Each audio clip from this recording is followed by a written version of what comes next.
Hello, and thank you for joining our Fireside chats at the European Cardano community.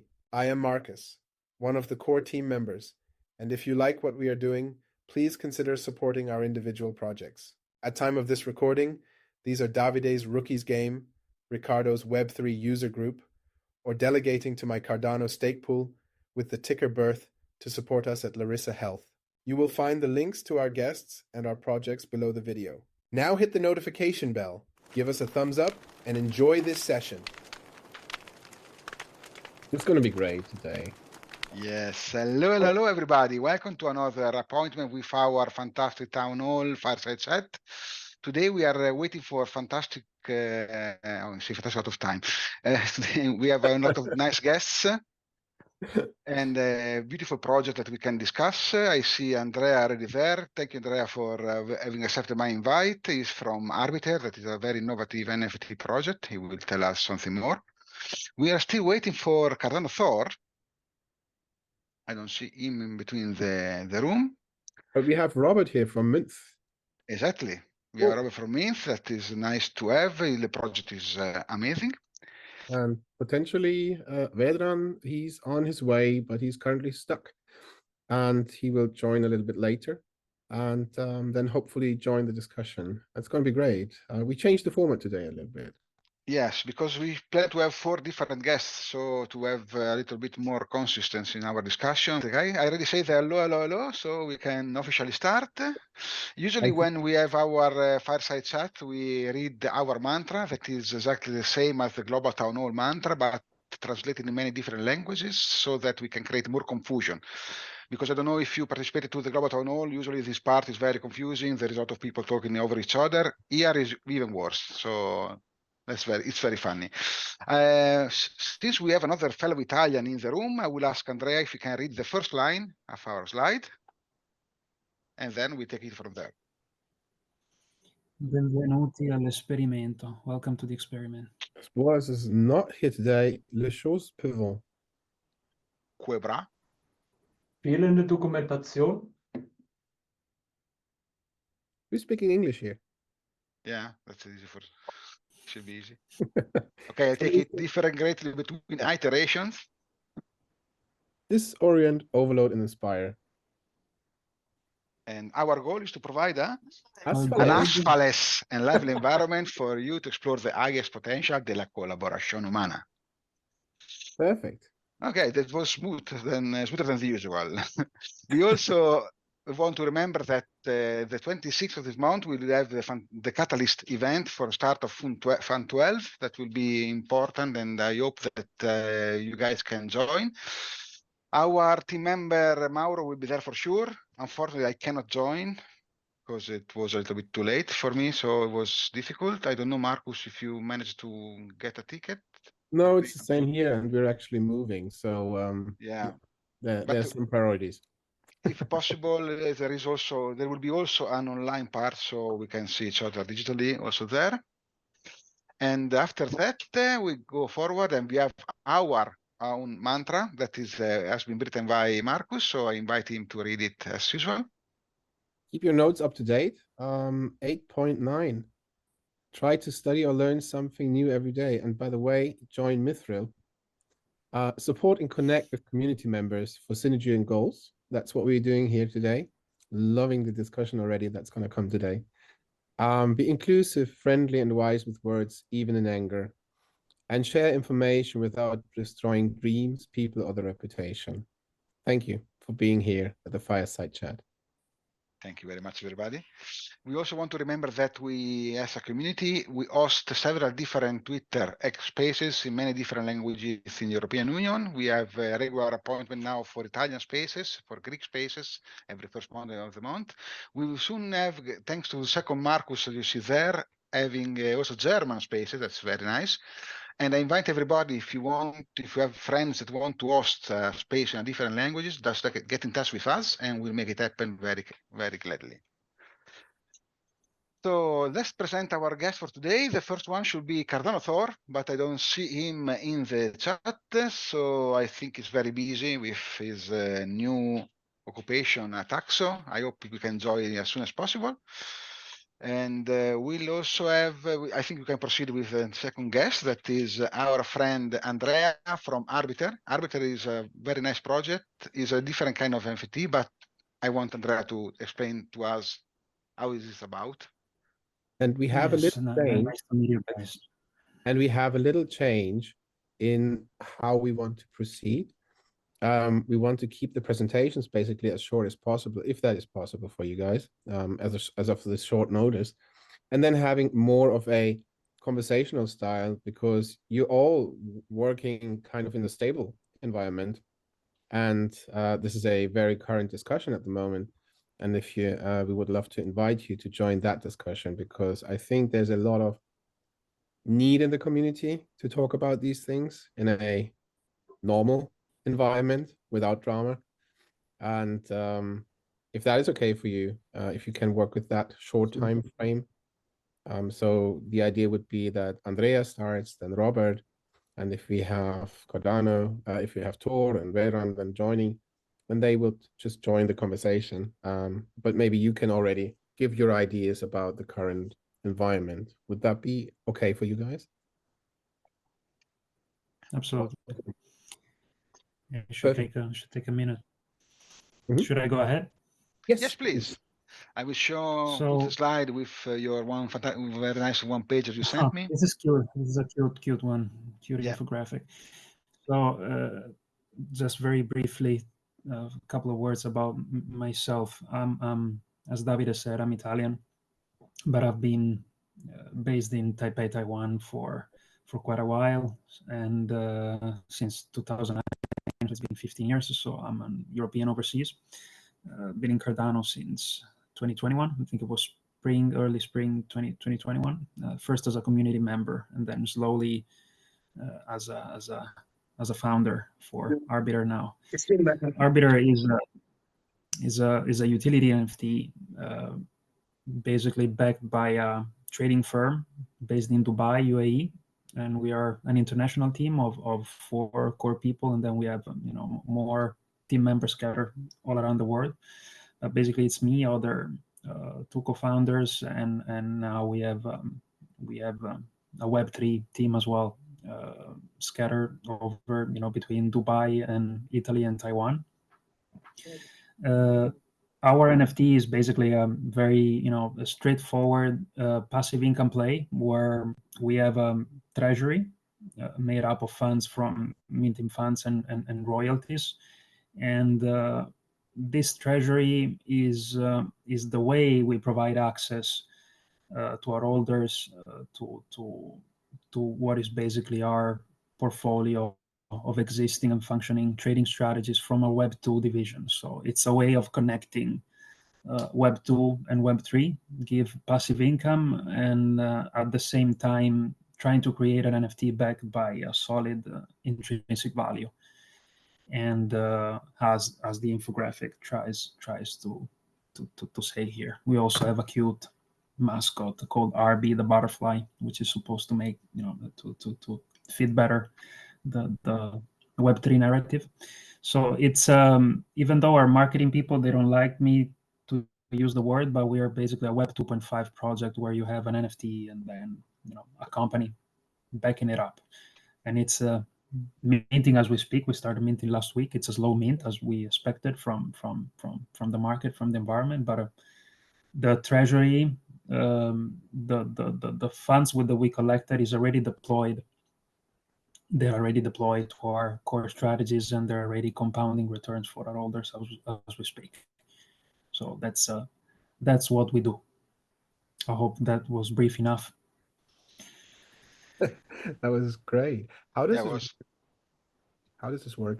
Just for somebody who's not very familiar with NFTs and working with those in a forex market. You mean how does the process works of connecting the two? It's easy. What we do is basically, as we go forward with our minting process, we just collect the minting funds. We swap ADA for USDT, and then we move the funds over to our broker, which is based in Australia. It's called First Prudential Markets. And then what happens is that we put the money to work, and we have a live track mechanism where the holders can look at the portfolio live from a third-party website, and they can check how many trades we close per week, per month. And most of our strategies, we have a track record of over 2 years. We've been operational for 3 as a company, but even more as a private family fund. So it's we've been there for quite a while. It's a very conservatively managed company, so it's the returns that you see and that you can see from before, they're very different from what you see in crypto nowadays. So it's very almost, let's say, almost boring, but it's the interesting idea about our project is that everything that we do is completely detached from crypto markets. So you own an NFT, but you have exposure to traditional finance without having to dox yourself to a broker, and without having to have to deal with these kind of things, because many people in crypto are ideologically opposed to using brokers, to doxing, to all this kind of stuff. So that's a first step towards having a Web 2.5 scenario. And do you Let me know if do you expect is this a perpetual mint then, or is this? No, it's a fixed supply, 3,000 NFTs. We're gonna keep going until we mint it out. Sorry, it's not a for our holders. It's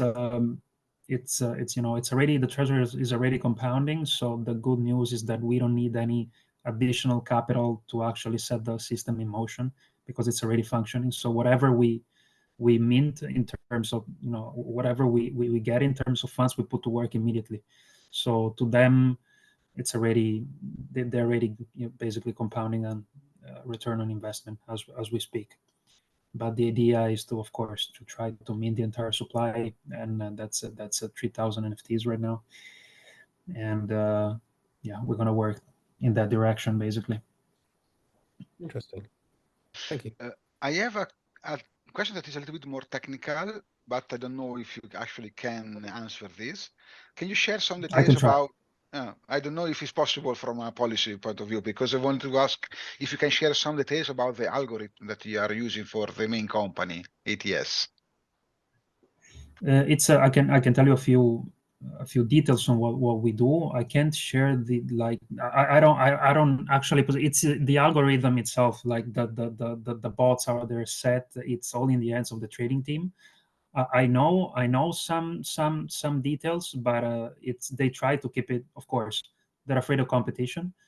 They try to keep it as secretive as possible, but it's actually, most of the information is public. Like, we work on a almost entirely on a single forex trading pair, which is the Australian dollar versus Canadian dollar. The reason is that it's the least volatile in the entire forex market, and it fits better the risk profile of our Web2 investors, because the average profile of our investors is like people in their 50s, 40s, completely detached from crypto. So what they want to do is to try to do better financially than they will do by investing in the S&P 500 maybe, or this kind of benchmarks, but with the lowest amount of volatility possible. So that's why we choose the pair. And I can tell you that we don't take directional bets. It works on mainly on volatility. So whatever direction the market takes, we open positions constantly, and we just tend to make profit on reversals, on trend reversals. So we have about it acts according to certain signals, and what happens is that let's say there's trades moving against us, we keep opening positions gradually until we basically make a profit on a trend reversal. And we try to, as we gather experience, we try to avoid drawdowns, big drawdowns. So we manage the entire system very conservatively. That's a general description. It's even more than what I expected. Thank you. Okay. You're welcome. I don't know if somebody else from the public want to ask other questions. I'm pretty curious also to know how the planning revenue sharing will work in the practice for the owner of NFTs. Yeah, this is interesting. So what happens is that we have reward cycles. This is where we try to make things a little bit, more entertaining and more Web3.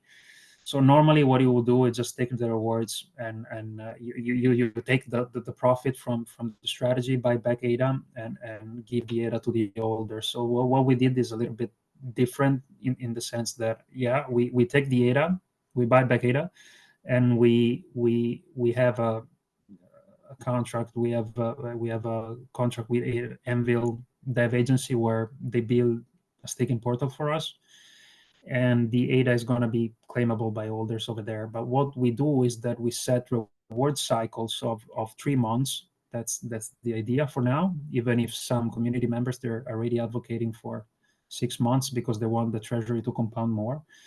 But the idea is that you have to stake the NFT for the entire 3 months, and we're going to give a window of 7 days to do it. And what happens is that if you unstake before the end of the reward cycles, you're going to lose the entire amount of your rewards, and which are going to be distributed back to those who completed the cycle. So that's where the fun begins. So it's a little bit more of a Web3 game theoretical situation. So the idea is if you keep holding, you don't sell, you're statistically likely to make even more, because people that unstake to sell earlier, they're gonna give you their rewards. So that's how it's gonna work. Basta prendi una di queste carte venduta. No, I don't know who was Sorry, that. If it was a question or. Yeah, I didn't hear. Per un pochino meno siamo di più se si prende carta. I don't know. Yeah, Who is speaking there? Michele, sei tu, no? I think he's trying to speak, but it's cutting off. The connection is. Pity. If you have a question and you have connection, Or you can type it. Post it, Type maybe. Type the Yeah. question. Yeah, I put in the chat and we'll read it for you. I love this idea. This is a great connection between classical and new approaches. Yes, it's an interesting idea. It's the one of the advantages that we have is that it's a fiat-based treasury, so it works, especially in bear markets. It's gonna hold value pretty well, while other passive income plays, they tend to be over invested in crypto anyways. So it could be an advantage in certain situations. Like we could get to the point where because the treasury works by itself, it's fiat denominated. So even if ADA crashes 80% for any reason, okay, uncorrelated to us, our NFT will hold intrinsic value, just because we're disconnected. So the idea is, of course, also to solve a very practical problem, which is it's getting increasingly hard for people in certain jurisdictions to invest in professional forex because of restrictions that they have in place, especially US. So also, the idealistic, concept is that we provide with decentralized access to a service which is usually very, not very accessible to people. That's I actually had a question about that, Andrea. Max here from Amsterdam Node. Thanks for the presentation.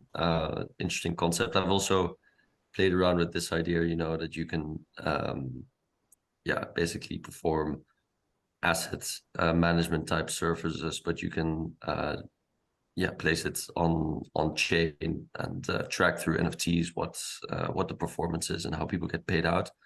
But that's also part of the reason that I took a step back, is because the regulation is just so unclear. How do you guys look at that? Because there's a fiduciary responsibility, right, to understand whose money you're investing and yeah, how do Well, you it's our business is okay as a let's say as a category. We're working in the copy trading business, so the advantage that we have is that actually customers we don't have asset under management strictly speaking, because we don't hold the customers' funds. Customers they dox to the broker, and they keep control of their funds all the time. They can withdraw at will, they can deposit at will, and they just connect their account to our our asset. Our only asset is the know-how, is the trading strategies, the algorithms, and the combination of resources that we pull together, and the trading team the trading team pulls together. But we don't hold any assets. So that's another advantage that we have that could be could prove useful. Let's say we want to go and try to pursue business development opportunities in the B2B, like helping other NFT projects that maybe they have funds but they don't have revenue generating capabilities. We can help them, and they can keep control of their funds at the same time. That will be the advantage. And then of course, if you're talking about the entire revenue share mechanism and the implications, we're lucky to be based in the most crypto-friendly jurisdiction on the planet, and we have a team of lawyers in place that we consult on pretty constant basis, and we are basically in a very good position to be experimenting with this kind of stuff in terms of the jurisdiction that we're in. And we're actually very excited to be based there, because things are changing fast, and it's going to be even more opportunities in that direction. Did you consider, and I'm trying to make a smooth move here, did you consider to implement stable assets like Mynth or something like that? Yeah, this already came up in in a space that we did, and I think it was Pyro, one of the founders of USDM, that asked us like if we would be open to consider the possibility of actually using USDM, and we said yes. Honestly, yes. It could be like the of course, the thing with volatility and crypto markets is that we are a fiat-based business. We're used to work with a certain amount of stability, and it would make sense to incorporate stable coins in our business model. The only problem is that the community is so bullish on ADA in general, and just the fact that we are buying back ADA and giving them the opportunity to accumulate more, it makes them even more bullish on the project itself. So but yes, from a business perspective, it would make incredible sense to incorporate those. You may want to have a chat with Robert there, probably. Yeah. From Mynth. I think it was a very nice combination that we have both of you guys here in the Yeah. same fireside chat. Because what Yeah. my brief introduction to this, sorry, the kids are in the background.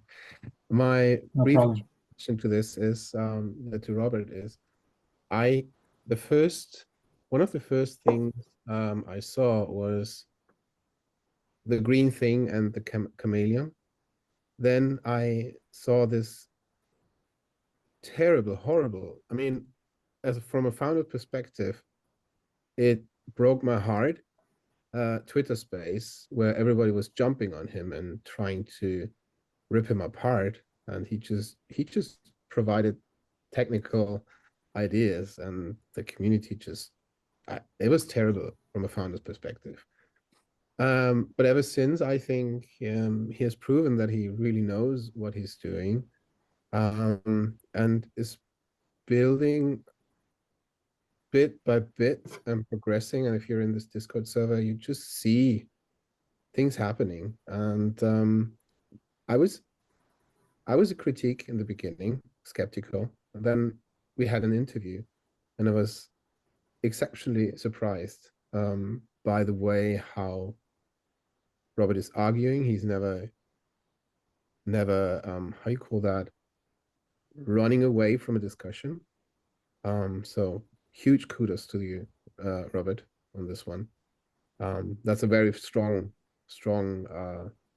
foundation. And yeah, you definitely should have a chat on this one. And Robert, maybe you want to start with Mynth and then get into that, and let's see what's happened. Yeah, sure. Thanks for the kind words, Marcus. Yeah, I think we had kind of a rough introduction to the Cardano community, and I think there are a lot of different factors contributing to that. But yeah, the community came in very heated because we launched some very disruptive features that a lot of people just have considered not possible on Cardano, and really want to challenge the status quo of what are the capabilities of this UTXO model. And I think naturally in crypto, you have this tribalism that like people have their bags and then they get jealous of this new token that was pumping. And so we just had this FUD campaign and just crashed the token. It's like no reason, just community just being tribalistic. It was quite an experience, but I think we've kind of moved past that for now. So to introduce Mynth, so been working on this since last year, and my background is really focused on synthetic assets and connecting the crypto world to the real world.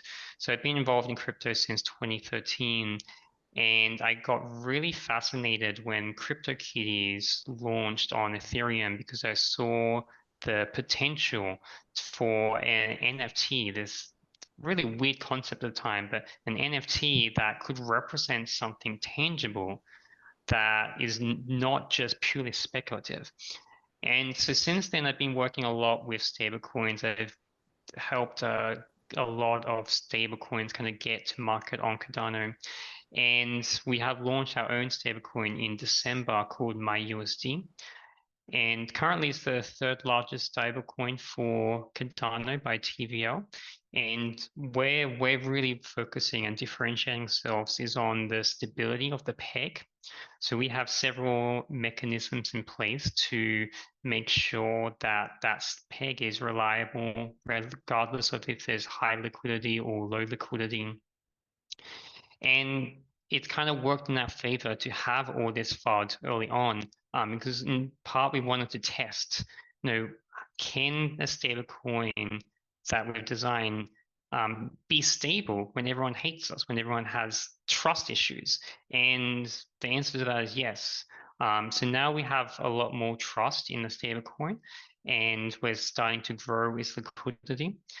And the longer term focus of Mynth is with the cross-chain interoperability. So what I really wanted to bring to Cardano is this interoperability so that we can take advantage of Cardano's core features of security and decentralization, but then not miss out on the features that other blockchains provide us. So if you want to use some particular subset of DeFi protocols on different blockchain, then you should have that freedom, but you might not want to put your life savings there. You can keep your life savings on Cardano, rely on that security that Cardano gives you, and then you can go back and forth between the two. So we launched our first cross-chain stable swap around mid last year, and we're expanding to support more networks.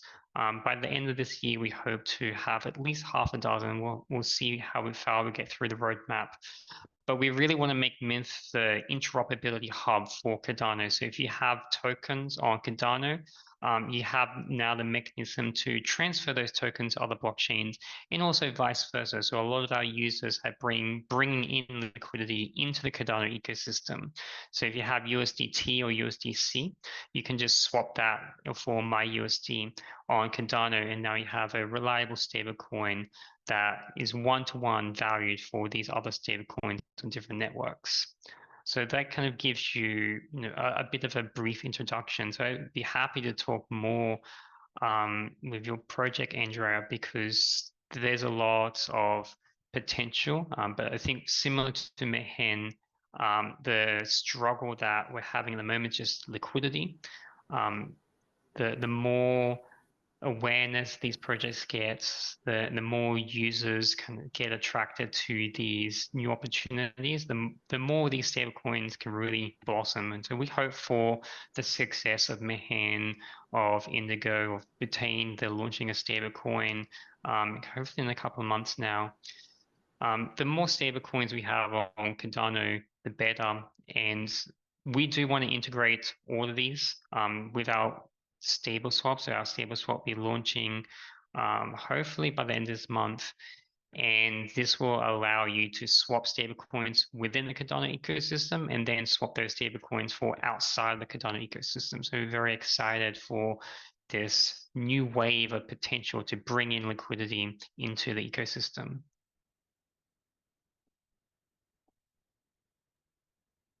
Very cool. You just mentioned the different kind of stable coins, and I think yesterday was a Charles space, a long one, where he also mentioned that if we can onboard, I hope I can get it together. If we onboard USDT and USDC, that brings some sort of a danger to the ecosystem, because if they would basically pull out, the domination of them would be so big that they could destabilize the system. Do you see it the same way? I have my concerns with these centralized entities. The main criticism I have is the community's fixation that these centralized entities are really going to save us. And I don't see it like that. If Circle had come to Cardano, it would have made our life a lot easier. So my USD was originally on our roadmap for launching later in 2024, but because there was a lack of stablecoins available for Cardano, we had to speed things up, and we had to take a few shortcuts to kind of get the stablecoin out. So it's not as decentralized as we want it to be. So we will work on further decentralizing that. But in the end, USDT, USDC, these will be positives for Cardano, but they're not going to save Cardano.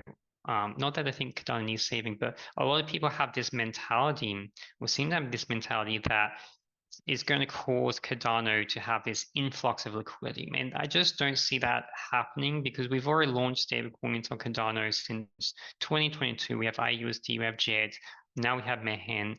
And what we're seeing is that just because you have a stablecoin doesn't mean automatically that people are going to use it.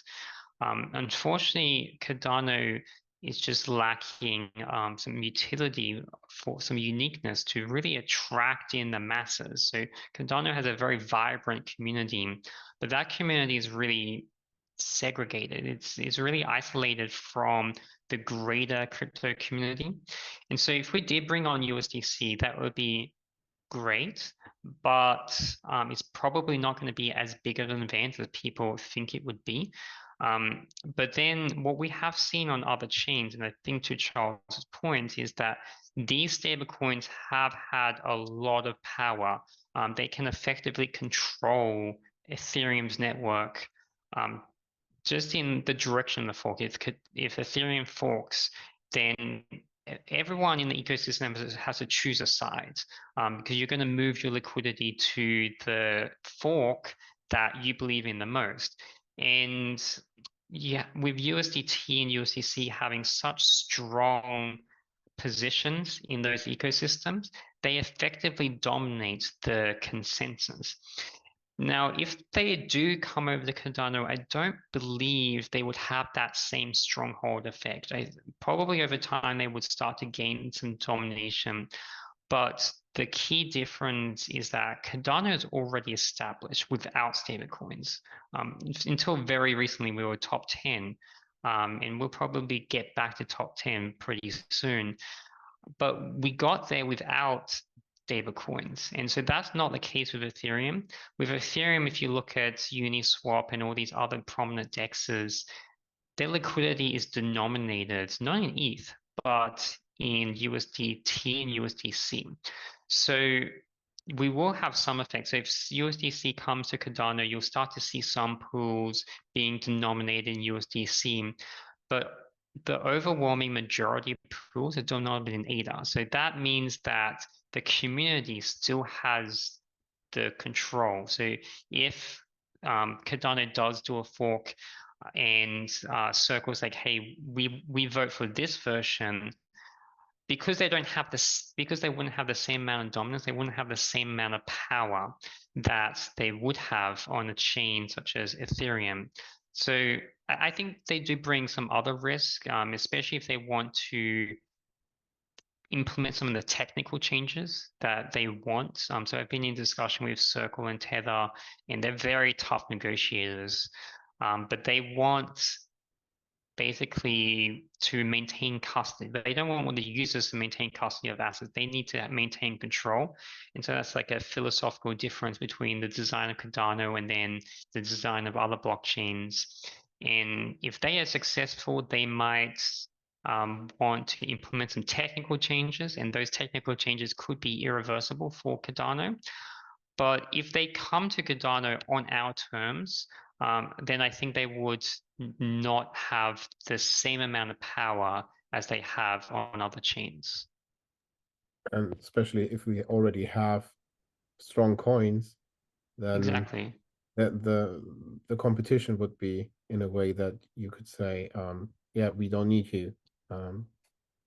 Yeah, I see it as beneficial, right? So even though that we have our own stablecoin, and so that could be, detrimental to me as a founder, but as a community member, and this is ultimately where we're all coming from as community, this competition, it makes us strive to be better. So if USDC comes to Cardano suddenly, then we have to up our game. I believe that my USD is superior. It's a better alternative, but we will have to start to compete with that market share. And so what does that lead? It leads to us pushing out more innovation, more features, more security, and more marketing to promote, what is our differentiating factor. So I think it can only lead to positivity. I want to play devil's advocate here. Yours is algorithmic. I would say. It's a mix, but yeah, go on. And if I want to say, but I want to have a fiat-backed stablecoin is much better. Is having 2 or 3 different stablecoins on the change just for the sake of the competition towards outsiders or expected new entrants a better argument, or is there also another argument where you would say I favor one over the other? Yeah, I think that's a great question to ponder. So from today's perspective, I think it would be problematic it is problematic to have all these stable coins just for the simple fact that there's limited liquidity. But I don't believe that's always going to be the case for Cardano. I think the ecosystem is going to grow and there's going to be room for all of us. So as we've seen on Ethereum and these other blockchains, there are competing stablecoins. There are stablecoins that are successful that a lot of people have never heard of, and they still have their own vibrant, thriving communities. And so today, we're all struggling because we're all competing out of this very small pie. And so I think this is what tends to lead to this like intra-fighting and tribalism where people think, oh, it's a Mynth versus Mayhem versus Indigo. That's not really the case, but that's how people view it just because the pie is so small. And when the pie is so small, we are in effect competing against each other, but that's not going to be the long-term play. Like longer term, that pie is going to grow and then we're all going to get slices of that pie. And so we should grow with the ecosystem. And ultimately, we want to have options for users. So if people want that fiat redeemability, then they should go with a fiat redeemable stablecoin. But on the contrary, so where I'll push back on this fiat redeemability is that these stablecoins, USDC, USDT, TUSD, USDP, all these fiat-backed stablecoins they're not designed for you and me. They are designed for institutions. So what do we mean by this? So say if I want to mint USDT, how do I do it? I can't. Like I have to set up a corporate entity. I have to do very diligent KYC. I have to submit a bunch of paperwork. I have to set up an offshore bank account, and then I have to talk with banks. And then I think the minimum is something crazy high, and then I can go and mint it. And that's not for you and me. You know, that's for the institutions.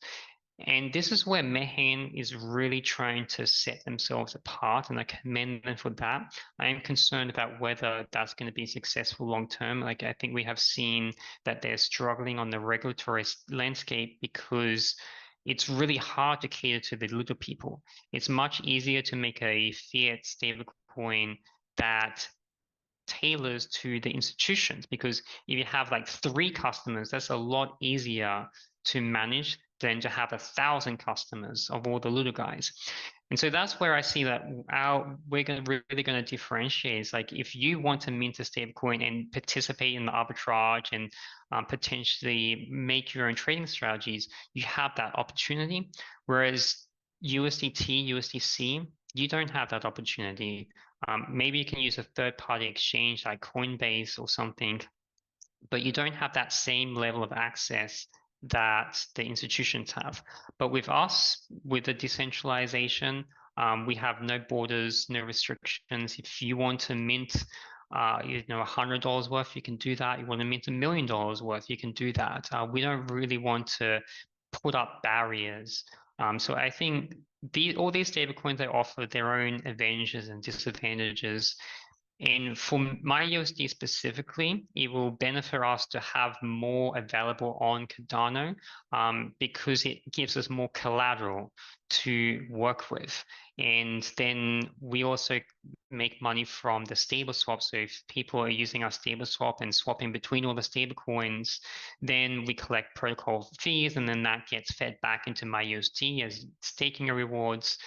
So I can see that that will only benefit us for the long term, and it's just about giving people options. And so I've always said this, is that regardless of whether or not MyUSD is the chosen one for the long term by the market, doesn't really matter to me, because we needed to get a stablecoin that's stable to Cardano, because the longer term vision for Mynth is to really be that interoperability hub. And so if you have all these other stablecoins on other networks, and then you have stablecoins on Cardano, and you have these completely interoperable with one another, then Mynth is going to succeed. So it's not, we're not betting everything on just a single stablecoin being successful. Very good point. Yeah, you couldn't exist without the stable swap in the end. Then, yeah. Yeah, I mean that's why we had to launch a stablecoin early, because originally, so the first product that we launched was in April, I think, last year. So I think, yeah, we're actually 1 year old now. So we launched it with iUSD, and it was working for the cross-chain stable swap, but unfortunately they depegged, and our protocol relies on 2 stablecoins. So we need a USDT and that stablecoin stable on the other network, and then we need a stablecoin on Cardano, and unfortunately that wasn't stable. And then we were in talks, but we are partners with Mehan, but they delayed their launch. So it's like, okay, we have to push out this faster. We have to make some sacrifices that we weren't necessarily happy with, but we had to do them so that we can have the stable swap actually be deployed. Because without stable coins, you can't have a stable swap. Yeah, makes sense. Cool. Andrea, do you have questions as a Forex specialist? I do. I'm very curious.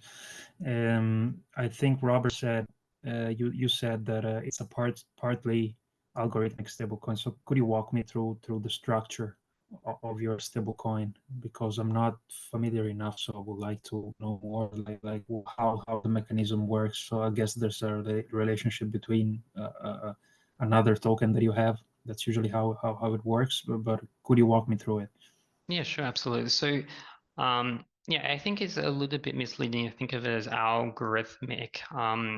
So it's a fully collateralized stablecoin that is backed by other stablecoins. So currently, the backing right now is USDT, USDC, and also we have opened up a JED pool. So it's backed by 3 different stablecoins. And so to a minter, you just have to deposit one of those stable coins, and then you can mint the supply on Cardano.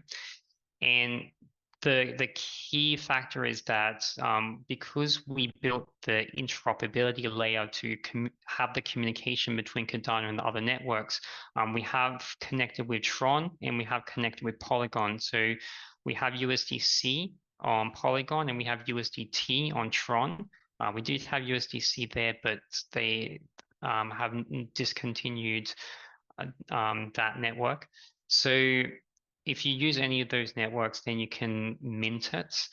For the stability mechanism, what we have implemented on the Cardano side is what we call streaming swaps. And this effectively allows you to introduce new supply of MyUSD by depositing ADA. And so how we have implemented this is you deposit ADA and then it breaks up a large swap into multiple smaller swaps that can essentially be streamed over a period of time. Typically that's like 10 minutes, but it depends on the size of your order, how long that will exactly take. And because our arbitrage is very efficient and works within a matter of minutes, if the ADA order pushes the price of MyUSD slightly above peg, it creates an arbitrage opportunity, which then allows the automated system to mint new supply, push down the price by selling MyUSD on the Cardano dexes. And then that allows the next batch of orders to go through. And so that means if you wanted to do like an order for like $100,000 right now, you could submit that and it would work perfectly through the network. It might take maybe an hour or so for all the liquidity to kind of get through. But it would work because what's happening is you have the ADA and new supply of MyUSD is being minted via the arbitrage that's happening because every time you buy MyUSD, the price is going to be just ever slightly depegging, and then that creates the opportunity to bring in the new supply so that it can restabilize and then continue the cycle.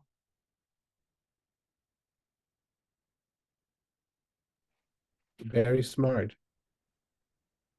I think Andrea is It frozen. looks frozen, yeah. Yeah. Stunned. Yeah, that's what. Yeah, you had I think you explained that to me when I was asking. You had 2 incidents, right? Hi, Vedran. You had Hey, 2 incidents where Hi somebody guys. Hi guys. Hi. We're just in the middle of the discussion, and you had 2 incidents where somebody tried to push and drop the price like crazy, and it immediately went back, right? And Yeah, and that's what I kind of alluding to in the beginning is being in this environment where we were flooded a lot was very helpful. And so we have been encouraging the community to try and attack us, because if you're going to kill us early so that before we have a ton of customers and we do anything that would be irreversibly damaging to us. So if you want to kill us, try and do it now so that we can we can fix it. And so we did have someone from the community try and attack the protocol. And so what happened is they got a large amount of ADA and they made a purchase on the MintSwap DEX, and it pushed the price up to, I believe, $1.12. And then within minutes, the price got back down to $1. And then what they then did is like they took that MyUSD and they dumped it again. And so then it pushed down to 92 cents. And then a couple of minutes later went back to $1. And so that person, we did calculate that they lost quite a bit of money to try and perform that attack. And it was a good illustration to show the resilience that we have kind of designed and built into the system. we wanted to design a stablecoin that is stable no matter the trust. So people would go online and say, "Oh, we don't trust Mint," and that's great because we want you to test it. So like if you don't want to buy it, like okay, that means that there's going to be very limited demand, and so in a limited demand environment, it should still be paid $1. And then we had a surge when our token was pumping. It's like people were really excited about Mint, and then we had a bunch of inflows. And so we have had very volatile days in terms of volume and then very quiet days. And the stability mechanisms that we have designed have proved to be very reliable. So yeah, that I think is very, very good for us. Sounds good. Andrea, did you hear the mechanism description before from Yeah. Robert? Yeah. Yeah, maybe. I think my video froze, but I was listening to everything, so it's very interesting. I was about to ask, how does it work on the Polygon side? Like when you deposit USDC, is there any incentives for liquidity providers over there? How does it work? Yeah, so currently there's not an incentive because it's just the team. So at a high level, what Mynth has built is this peer-to-peer network that allows you to make deals between two different parties. And so when our users conduct a cross-chain swap, what they do is they lock some token in a Cardano smart contract, and then another peer on the other end might want to fulfill that order. And then if that order can be verifiably assured by the Cardano smart contract, then the order is executed and it is finished. So say you deposit some MyUSD into a smart contract and you are requesting USDT, another peer will fill that order for you, and then it gets verified via the network, and then that MyUSD becomes unlocked on the Cardano side. At the moment, we just have the core team being the peers. We are going to be opening up that network in the very near term future, but we're just not there yet on a technology standpoint. So that for MyUSD, there are unfortunately some centralized elements that we are working on fully decentralizing. So we aim to have that mostly done by the end of this year. We have what we've developed called the lizard consensus mechanism. And what this allows is cross-chain communication between Cardano and other networks.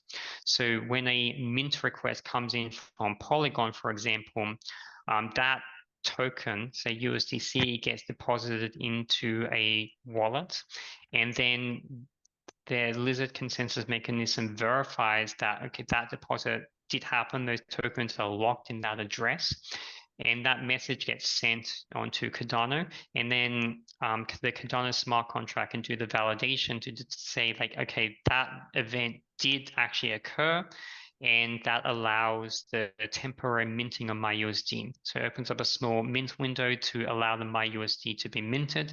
And then it works on the reverse. So if you want to burn the MyUSD, then you will have to burn it, get the smart contract validation, and then the Lizard network will verify that, and then that message gets sent onto the other network, which then allows it to be unlocked.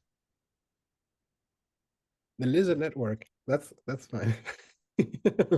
Love it. Love the idea. Is there I'm not native English speaker. Is there something with lizard network that is a wordplay or something, or is it just because you like them? It's because that just has turned into our mascot. So very early on with our white paper, I did describe this kind of high level concept, but in technical terms. So it was before we had all the branding. So we did do the NFT launch to bootstrap the Mynth DAO and the liquidity pool. So we have most of the liquidity for MyUSD has been bootstrapped by the community and funded by the NFT sales. And we hosted a competition for people to submit different ideas for what should be the mascot. And then we brainstormed internally and we came up with this chameleon character that you see on the screen. And when it's not 100% decided that we're going to be calling it the Lizard Network, but that's just what we have settled on internally, and it's catchy. We all seem to like it. So I don't, unless we come up with a better name, it's probably going to stick. But the other thing is that we kind of think of it as, because it's at the core, it's like a gossip protocol. So we like the idea of calling it lizard because now the lizards are all talking with one another, and so they're communicating and keeping it like kind of guardians securing the network. So the team likes it. The community feedback so far has been positive. So it's not 100% set in stone, but yeah, we're very chameleon focused at the moment in Mynth. That's been our mascot. Very nice. Yeah, Vedran and Thor, you have joined, and I want to take the quick possibility to regain back a little bit of the attention of Markus, German Spaces, Twitter Spaces. He's going to be a critical part of the community soon, because he's going to host in German. I hope some of you English-speaking folks here also have a little bit up for German. And he said he's going to be not the nicest guy, but friendly to the community. So asking the difficult questions, but keeping the people at a focus. I like that approach. If you want to add something to that, Markus, and maybe you can even, this is a huge ask, provide a short wrap up for a short wrap up, I think that, or summary for Vedran and Thor, where we currently at, so they can join the conversation. All right, then thank you for having me, Markus. Yeah, exactly. That's the reason, because I'm really, I'm a little bit disappointed about the network and the communication in the Cardano world, because almost I see that everything is fine and good, and we are the best for sure. That is good to have a strong community, and that they are patient and has the right mood and the right motivation. But on the other hand, I have sometimes the feeling that criticism is not allowed and is not accepted. If someone criticizing something, then it is like we have to encapsulate him, and that is not true, and so on. But I see another way of it, because at least from my point of view, in my development of my life, very critical things what I have got to my person was a chance to develop by myself, to understand how is the view of other people and so on. And another part is that I really like the DEXs and all the applications on a Cardano ecosystem. But for example, if I would like to invest something, I have to go to another blockchain and to take some application what I don't like, but I have to use, because no other chance to get to invest in projects which are not running on Cardano. And then I was asking, why don't we have this projects not running on Cardano in the future, and so on. And then if I got the possibility to get in discussion with some other people internationally, which are also interesting on crypto, on blockchain, and so on, almost if I told them Cardano is very good and I like Cardano, they said, oh, Cardano is boring, complicated, and I don't like it, and then came up, but what's the reason behind, and then some different feedbacks I have got, and I don't see this feedbacks or this topics as a chance in a community to learn from them, and that's the reason to start with this space on X. And another one is that also the German community is not so strong, especially if it goes to the technical topics and so on. For sure, investment is very high in Germany, but anything else on the technical level is not so good as expected, and therefore I would like also to drive this part to bring on a German language, maybe something more familiar the people here, that what is behind the blockchain and the Cardano ecosystem, what kind of possibilities do they get, and so on, and as well to slow down the thinking that it's a scam, yeah, because I have the feeling we have just two parties. On one side, that is just in case of investment. The other part is that is just a scam, yeah, and nothing is in between, yeah, and therefore I would like to, yeah, foster this ecosystem and to bring it closer to the German-speaking community. Thank you. Yeah, Very just nice. chime in with the technical part. If most of the German-speaking SPOs, I would say, are from the Austrian side. So, and coming from Bavaria, we make a clear cut between Austria and Germany, because we try to joke, we like to laugh about each other, but as brothers and sisters. And Vedran, I think you can confirm this.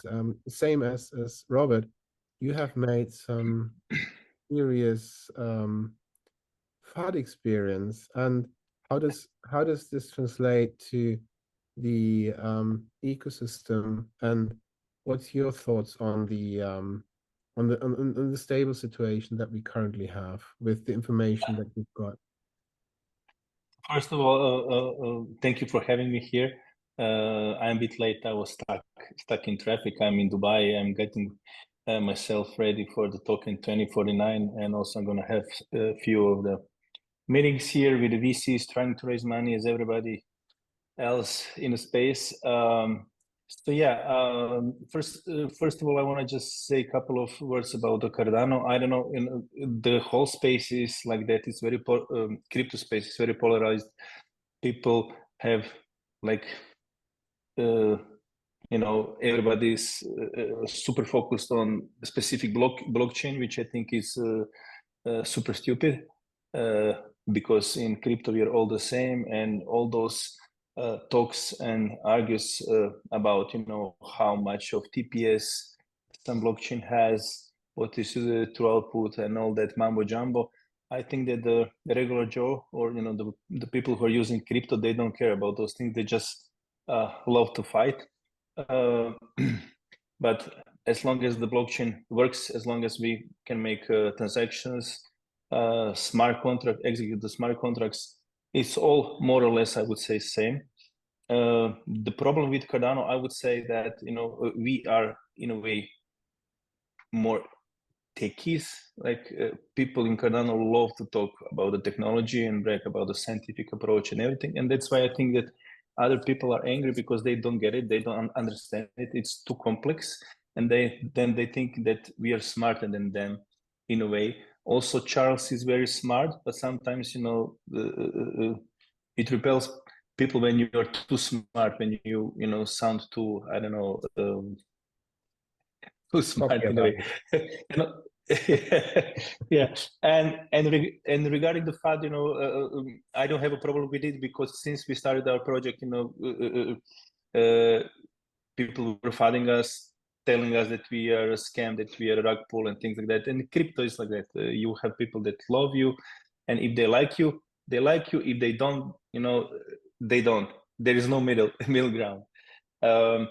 And also regarding the stable coins on Cardano, I don't know actually what is going on, because the Cardano is one of the top blockchains in the crypto space, and it's been like that since 2017. And it's a huge blockchain, it's a huge community, and I don't know how we ended up not having basically USDT and USDC natively on a blockchain when everybody else does. Is it because of the different blockchain or technology? I don't think so. I think that's on the business side, and that should have been sorted out a long time before, because without the proper stablecoin, we are not going to be able to do things that are done on a different blockchain, especially in the DeFi space, because stablecoin is always a big part of of a DeFi protocol, especially if you're talking about lending and borrowing and things like that. So on Cardano, people lend against, so they actually put ADA as a collateral. They use ADA, but then if you have two very volatile assets, you can get liquidated pretty fast, and it's not efficient, basically. But yeah, to make a story short, I really don't know what's going on. I see all those different projects trying to do stablecoin by themselves. So even we in the beginning had an idea that we can maybe do something like that, but it's not easy. And unfortunately, I think that without really big support from somebody who has a lot of money, all those projects are not gonna do well, because if you launch the stablecoin, you need to have a lot of liquidity, and also what is important with the stablecoin needs to be also liquid in a way that people can easily off-ramp it to fiat, and opposite as well. And those stablecoins that are not aiming to get listed on centralized exchanges and be paired with again USDT or something like that, I don't know. I don't think that they're gonna do well. I don't think that they should fail, or they will fail, but in a way, if we compare them with those major stable coins, I don't know if it's possible to catch them up. So that's my opinion, and that's a huge topic in Cardano. I think that's maybe a topic that we don't talk enough about. That's my personal opinion. From correct me if I'm wrong, Robert. So from until now we had exactly this this statement as well. But I want to expand that. What Robert said before is that basically, in a nutshell, if you have a system-specific stable asset, then you can basically create some sort of a bridge. Is that correct, Robert? Is that a correct summary? Are you referring to like MyUSD? I mean, Yes, for example. Yeah, we can. Yeah, right now we're supporting USDT, USDC. So that is our solution for the interoperability. So if you want to bring in that liquidity or even move it out, we are building them. We're building on the fiat on and off ramps. And so that's our solution to address the needs of the Cardano community. Because the liquidity hasn't arrived yet, we want to keep on building out the tools to attract those users, and they do need the pathways. And that's why we did strive out to go on this hard and difficult path mission, because once you're in the Cardano ecosystem, it's really hard to get out. So if you think, I just made a ton of money on Snetcoin, for example, and now you're thinking to yourself, like, okay, what do I do with it? It's like, well, I can convert it to ADA, but if I just came from this meme coin, I probably don't want to be again in a volatile asset, because ADA is a volatile asset. So what people would typically do is they would convert to ADA and then send the ADA to their exchange.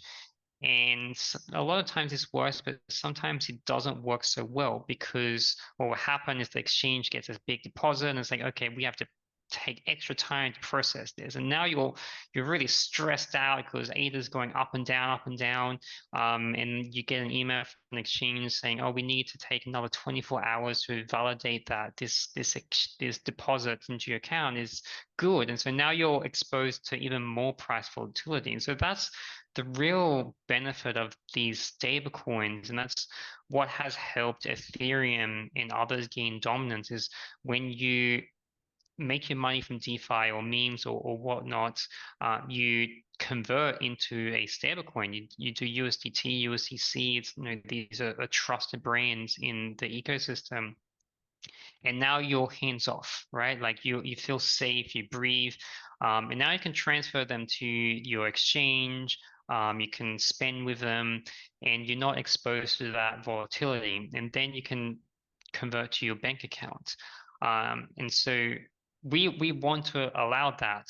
So right now, you can hold MyUSD, and if you want to transfer that to your bank account, we do have mechanisms in place to do that. So you swap up the USDT, you send that USDT to your Binance exchange, and then you transfer to your bank account. So that's how our team, for example, gets paid, right? All our team gets paid in either the Mynth token or stablecoin in the Cardano ecosystem, and then they transfer it to their bank account. So we want to expand on that offering, because Vedran is right. Like, without this capability in Cardano, it is going to be really hard for Cardano to move forward. So whether we get USDT, USDC native to Cardano, or we continue to build out these own solutions, we just need something to move forward with. Thor, you're very NFT focused, right? How's your relation to that part? But you're also part of the AXO team now, so there's also some relation to stables, I think. Right. Yeah, it's been an interesting discussion. Sorry I'm late. I got the time zones mixed up. But I've been enjoying this discussion that I caught. Yeah, it started off as me having fun with NFTs, and so I've been in that world for a while. But my trade is marketing. I've done marketing for for my own business in Web2 travel for over a decade, and came here to have fun with NFTs and started my own community around that. But then I've been kind of transitioning my entire career over to Web3, and that feels kind of complete now that I am head of marketing for AXO. So I take my NFT degen hat off and should probably be wearing a something more proper today, a little bit more serious these days. So I don't, are you asking me for my thoughts on the stablecoin topic? Yes. One of the intention of today's call was to get a normal conversation into the hot topic, where we have some bone kicking conversations that are not necessary.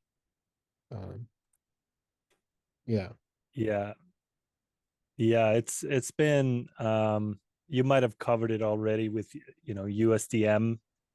That has been a huge part of the discussion, and how there's the debate within the community about having what kind of stable coins we want, and decentralization.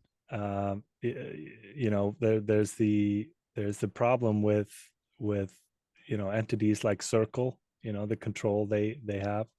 So I've mostly been sitting on the sideline, like the coming at it from a marketing standpoint. The biggest issue that I see is interoperability. Cardano is so isolated in more than one way. When we look at the Cardano roadmap, Basho was supposed to be about interoperability. It's kind of slowly became about scaling, I feel like, but interoperability and connecting to the rest of the Web3 ecosystem, I feel like, is where Cardano falls short a little bit. So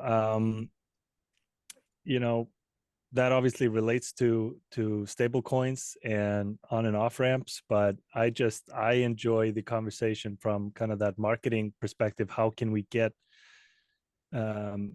people more interested? There's this distance between the Cardano community and pretty much every other community that I worry about, not just technologically, but also just in terms of kind of the image that Cardano has, and the don't it's not really marketing per se, because Cardano doesn't really do. I mean, it's a decentralized ecosystem. We don't have a lot of organized marketing going on, but it attracts a certain type of user, and for some reason we find ourselves getting more and more isolated. So anything that connects us more to the rest of the ecosystem, I'm all for, and I would like to see more of that from Charles and others at the top. Yeah, instead of talking about how superior we are, we find ways to work together and with others. Wouldn't a decentralized exchange be one of the best opportunities to do that? Creating liquidity product pools across chains, and then opening the option or the opportunity to arbitrage between different chains. Yeah, I think that's a really cool idea, and something me and the Axo team have been talking about is how can we, multi-chain, cross-chain, how can we make it easy, because you can do that in different ways. You can you can basically instead of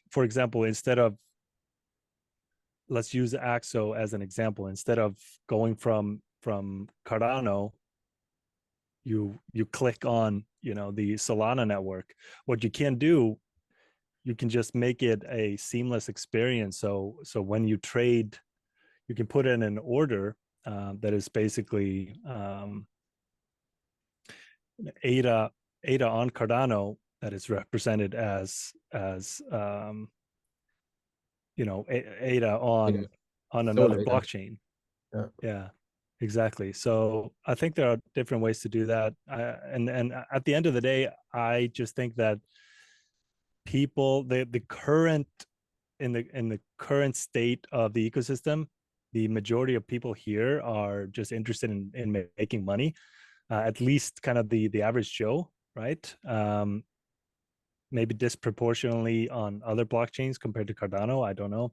But so finding ways for that audience to interact, arbitrage, and give them opportunities to make money on Cardano, I think is a really good way to introduce them to the ecosystem.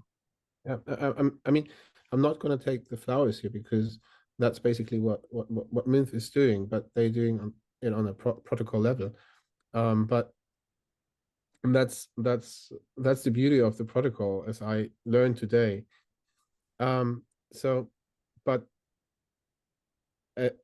everybody is talking about decentralization, but centralizing in itself in the ecosystem, and that's sad to see, because every protocol has very smart people in it, and instead of working together, they're fighting for each other, like companies. There are companies somehow over the small pie. Robert phrased it very, very nicely today, so I encourage you to rewatch today's. Yeah, I'll have to watch back. Yeah, but I like the standpoint of what you just said. We ending soon. Is there something that you wanted to add to Axo? And I would love to have a final word of everybody here, because that was a beautiful space. Thank you. Yeah, on Axo, I'm not here to shill Axo. I mean, it's a trading protocol. We are kind of different, and relating to today's discussion, I see a lot of similarities in the issues marketing Cardano and marketing Axo, being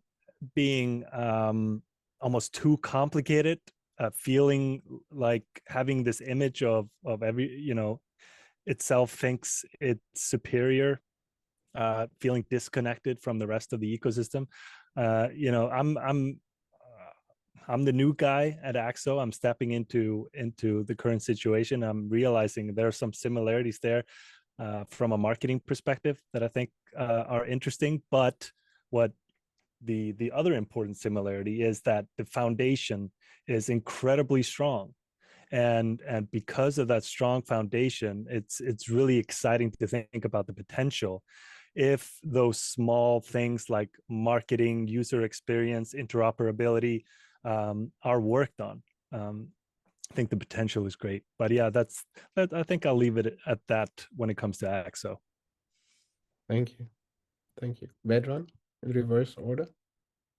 I'm going to just also regarding the decentralization. That's also like a hot topic, and I see the Cardano is fully focused on decentralization and everything. And I don't think that's decentralization today in crypto is mostly connected to anonymity, because in decentralized protocols and dApps and everything, people can jump into without KYC, without actually doxing themselves. Nobody knows who is putting money in those liquidity pools, providing liquidity for exchange on those DEXs and everything. And I think that I'm not sure that that's the way that everything's going to end up, because I know that in financial world, AML is everything. And do we really want to allow people, I don't know, blood money from Africa, or the criminals? I don't know. We have entities under embargo, and all those people can actually provide liquidity in those financial instruments. And do we really want to allow that? And do we really want to stick to that? Is that the future of the new financial setup? If not, then I think that I'm afraid that we're gonna end up being similar and very regulated like TradeFi. And in the end, I see maybe why also we don't have a USDT and USDC stable coins, because Charles is fully against the centralized entities. Circle is behind these, behind Tether is I don't know who. But in the end, if we want to have a over-collateralized stable coin backed by fiat, very efficient, that money needs to be somewhere, stay somewhere, in a bank most likely. And I think that also, again, we went too far in crypto away from what was in the past, because nobody likes the middleman and things like that. But in the end, people in crypto, they like anonymity, they like to earn a lot of money and that nobody knows about it. Governments, nobody wants to pay taxes, nobody wants to legalize anything, and it's becoming a wild west. It is really.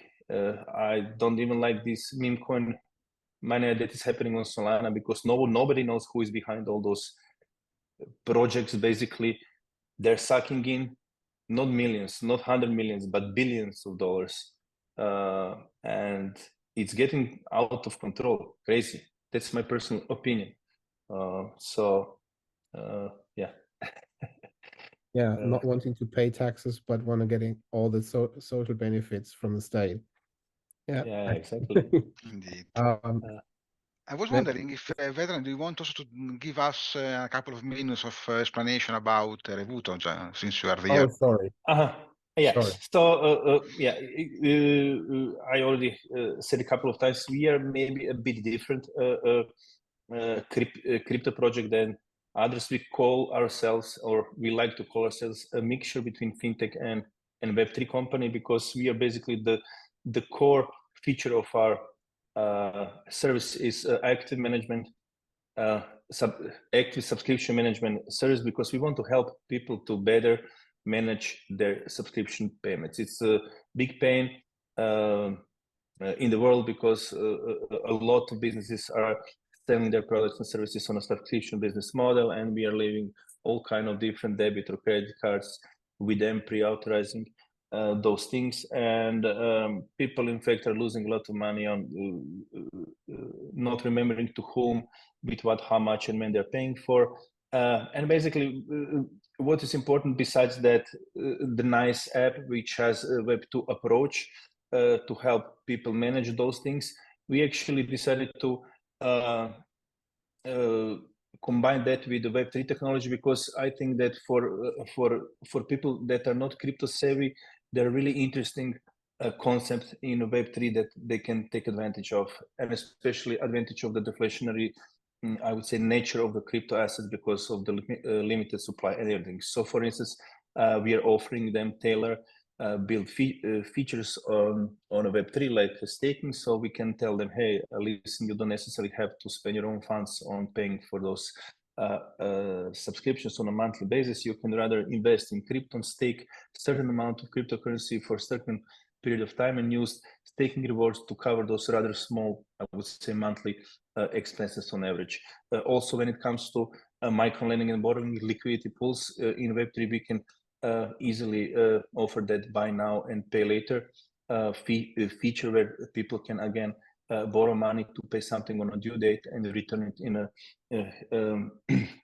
in a short period of time with a fee. And on the other hand, other people can provide liquidity in those pools, stable coins. That's why we need the stable coins, because that setup would be impossible without the stable coin.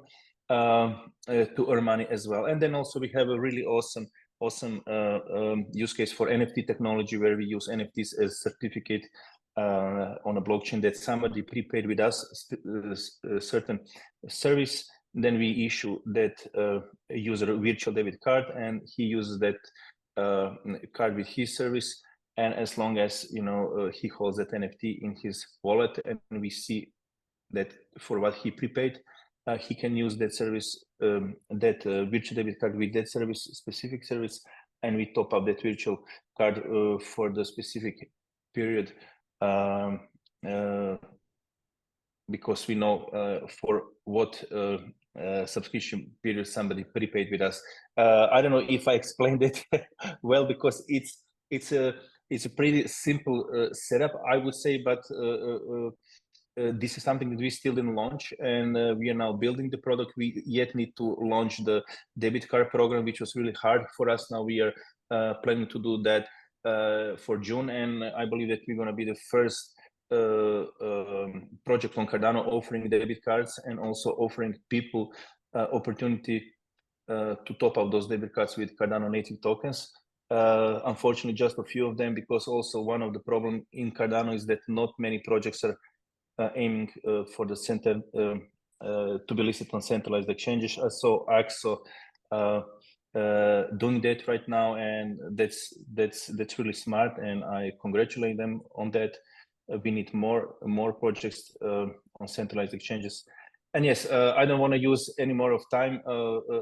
Just who didn't check or who doesn't know about us, I just can say go to App Store or Google Play Store and download our app and try it, because we have a nice ecosystem of products, I would say. Yeah, that's it. Congratulations, Vedran. Thanks. I think what you did is very impressive and deserve coverage. There's still a lot of work. We last year was really, really tough for us. We were barely, we were on the brink of, I don't know if you're gonna survive or not, but now we are in a much better position, pumped up again, and hopefully we're gonna launch everything this year, the major features, and really bring something that people gonna have use of. We want to help people basically, to save money, something, offer them something useful. Perfect. Thank you. Thanks. Thank you. Now, Robert, your final words. No, I mean for today. Your final words. Markus, I love you. Yeah, I think this has been a great discussion. So thank you, Markus, for inviting me. I think the one thing I want to like touch on last is just we need to, as a community, focus more on collaboration rather than this competitiveness. You know, in essence, we are competing, but that's just the temporary environment that we're in. You know, we're really going to succeed as a blockchain and the community by empowering each other. And I think what is lost online a lot of time is we're all striving towards very similar missions and goals. Like we're all in Cardano, and we chose Cardano for good reasons.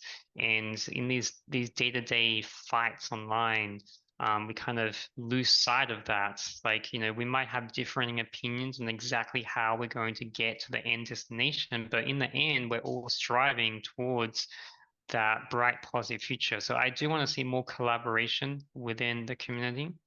And then for our part, we're going to be continuing on interoperability for Cardano and getting away from this isolated network that we kind of had created. We really want to make Cardano this hub that you can jump in and out of and really onboard more people, because this great technology and we need to build out the tools to make it usable for people. Thank you. That was wonderful as well. Yeah. Andrea.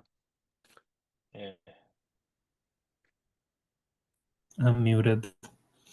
No, it was a great opportunity, guys. I learned so many things.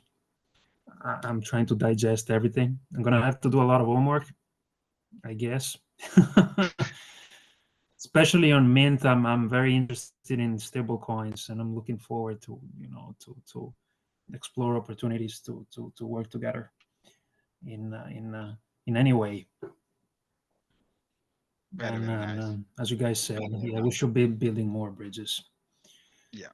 And that's what we're doing with this kind of spaces. Perfect. Thank you. I want also to thank again Thor for your intervention. Sorry for the disguise about the starting time. When we spoke the first time, it was before we changed the time here in Europe, so there was this a bit of misunderstanding. It's my fault. I'm very sorry. I hope you can be with us for a longer time in another opportunity. We will have Absolutely. Walter. So you have to bring the guys. All the guys that were here today, just pick them up and we have that conversation again. That was wonderful. That was really good. I exceeded my expectation, even though my expectations are generally low. Thank you. No, that was amazing. Everybody feel re-invited. And hope you like what we're doing. We changed the format today a little bit. Yeah. I found it good. It was less of a commercial, but like a real fireside chat. We had that as a feedback from Lucas, that he wants to see that more, and I think it went quite well. Yeah. Thank you. I'm always pretty optimistic about that, and I always say that we are doing one better fireside chat after the other, so we are keeping improving the quality of our meeting. So I'm confident that we can improve even better in the future. So, and Thor, if possible, bring somebody also from Axo, and because we are very interested to know everything about this innovative exchange.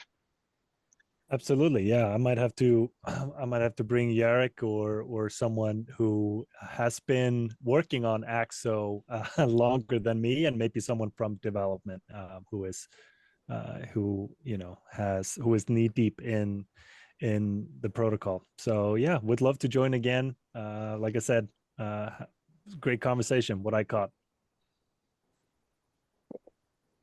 Thank you. Thank you very much.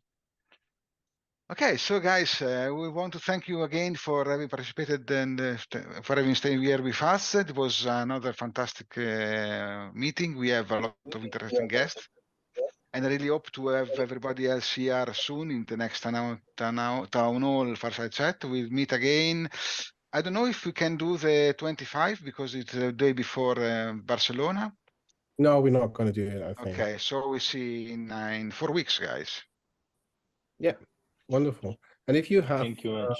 some extra time to run a local workshop, just ping us, and we're here to support you also financially. Yeah, exactly. Funds for that. That's very important to say. Thank you, Markus, for having said that. Enjoy your family. Enjoy the evening. Thank you. Bye. Thank you very much, everybody. Take care. Thank you very much. Thank Bye. you. Bye-bye. Thank you, Bye. guys.